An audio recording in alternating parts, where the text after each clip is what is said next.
Hello everyone, today in my this video I'll tell you how you can fix screen timeout issue in your device Oppo A17k.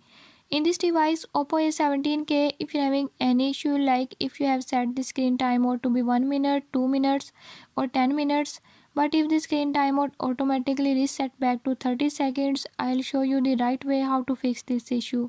Before we start, if you are new to my channel, don't forget to subscribe and press bell icon. Watch complete video